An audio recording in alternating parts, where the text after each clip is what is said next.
What's up, everybody? Welcome back to On the Warpath. It's your boy Sanchez 405. If you're new, make sure you click the subscribe button. You hit the bell so you get notifications anytime there's new content posted. As always, like, comment, share this video out because you know what we do here. We talk about the Washington Commanders. And y'all, day 5, training camp. The pads come on, they put them shells on, y'all. And second day of fans, so heighten a little bit more energy. And I don't know how y'all feel about the whole process right now. I know we're still in that honeymoon phase, but it feels good. I feel like we get as much information as we need, but not too much to go into the weeds, kind of like what we did with the last regime. Dan Quinn, he addressed the media before practice, and I thought a couple of his answers I really liked. He talked about Andrew Wiley, about him missing time, and he answered real quick. You'll see him out there today. You don't have to have no elaborate discussion or anything like that to show that he's going to be out here. It's an up down answer. It's a good answer.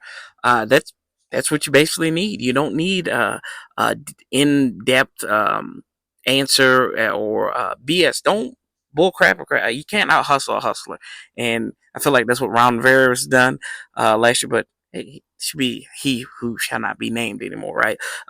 Said the same thing about Marcus Mariota. I thought how he was creative in talking about timing issues. I think Standard may have asked that question, but someone asked it and said that Marcus Mariota was having some timing issues, and he said, I think that's one of his superpowers is playing off schedule and having some issues, not having issues, but in kind of playing to that strength, even though it might come off as a fault sometimes playing off schedule. So thought that was good. And he talked about what they were looking for in this first day. He says more about getting that running game established on both sides, how you going to stop it, and how you going to get it going. Also, pass protection and pass rush as well. They talked about special teams, and it seems like they are kind of in a good place with the punt return, but that kickoff where they're going to have the new rule, the old XFL rule, where it's just going to be the kicker back there. And I thought he brought up some interesting things like, what if the ball falls off the tee? Who's going to get it? How's it going to retrieve it? It did play. We'll see where that comes from. He said, I thought this was pretty good about what he said with in regards to the first day of pads. He said it's like sparring. He said you're in control, but you're not out of control. I thought that was pretty good summation of what you're trying to accomplish out there. But the biggest thing is, and dare I say, this is probably word I'm going to have to put in the find y'all, right? It was position flex because they were running on that offensive line. Talked about Michael Dieter. He's a center, but he's playing left and right guard out there on the teams. And then Allegretti, who was running with the twos today, he's been flipping on both guard spots as well. And then Brandon Coleman, the draft pick, looks like he's getting some times with the ones at left tackle, and that looks like that's going to be the plan. And then Cornelius Lucas, they're working Andrew Wiley back, like I said, but he's out there. So is that going to be your bookend tackles, right? Is it going to be Lucas? Is it going to be Coleman, or does Wiley sneak his way back in there? And what about Allegretti? Is he going to be the guy who, he came from Kansas City free agency? So that's another question that has to be answered. He talked about Jahan Dotson. I think in a year where Jahan was down in his play, and we can blame that on the round mound of offense and Eric Bieniemy, and just how bad that offense was passing the ball, and Sam Howell struggled, which apparently he had a good pass play in there while they said he struggled in Seattle. But you know what? All this doesn't matter at the end of the day.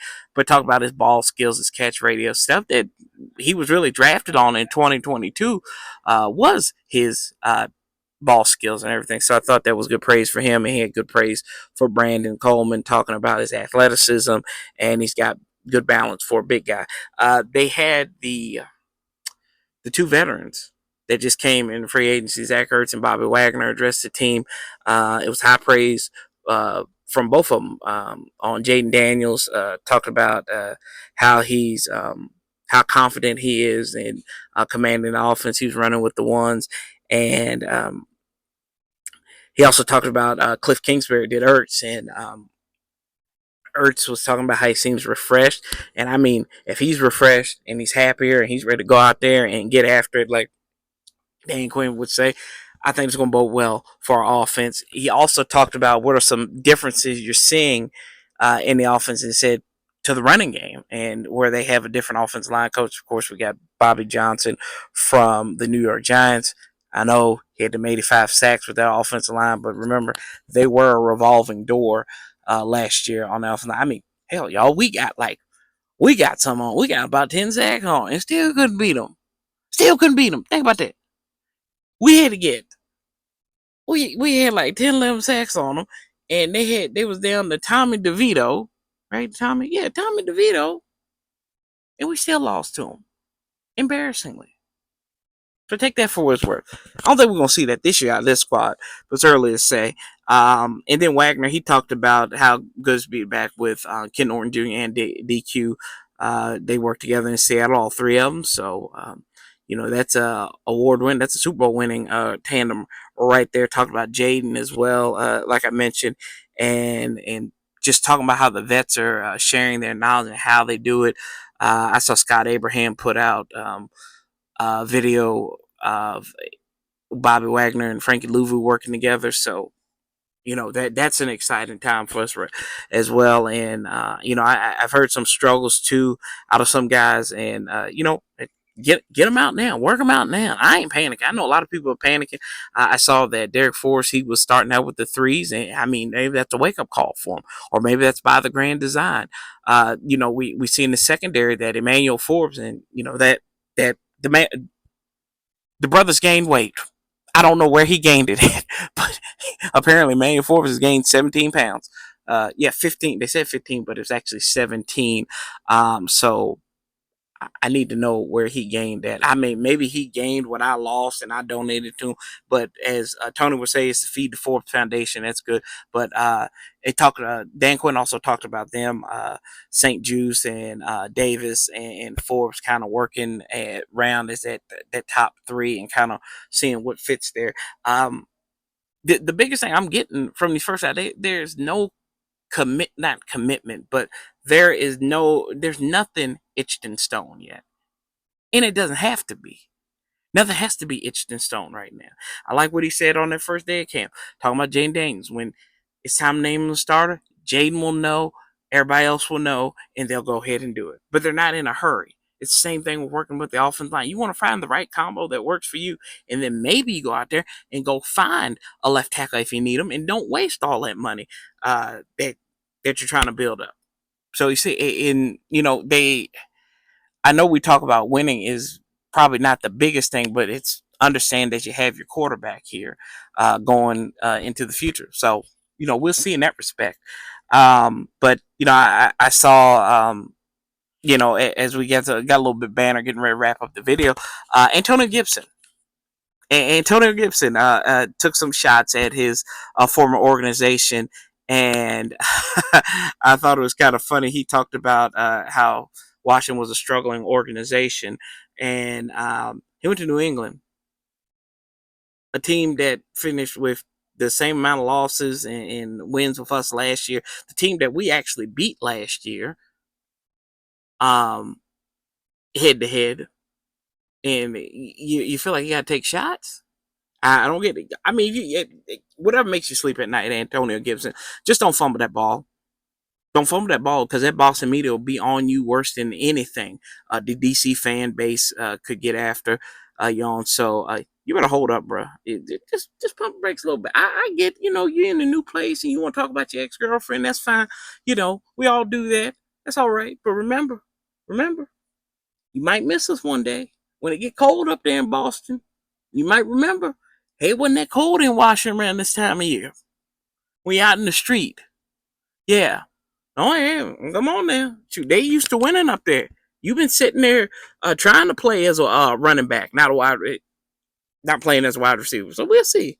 We'll see how you do 21 up there. But I wish him all the best. And then I think Devontae Adams got out there and he said something about us being the worst fan base in the world. I mean, y'all know. Look, come on now. This dude, brother man is struggling. He is drowning in Vegas.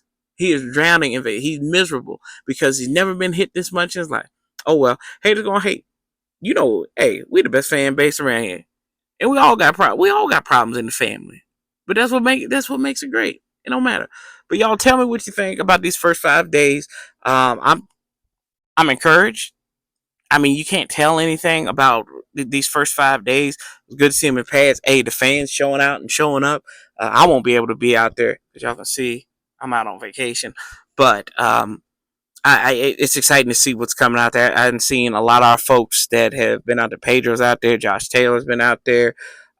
So looking to see who else is out there, and I'm ready. I'm ready for the first preseason game, which is a few short weeks away on August 10th, on up there in New York in the middle of the day. So that's going to be fun. That'll be the first game that day too. So we can get up and get after it at the end of the day, at the beginning of the day, and then we have time to go out. But y'all, let me know what you're thinking in the comments. How you feeling about this team? What stuck out to you? What did I miss? And we're getting ready, rock and roll here. Don't forget, we'll have the Command Dads on Tim's channel on Wednesday, and I'll be back here as well.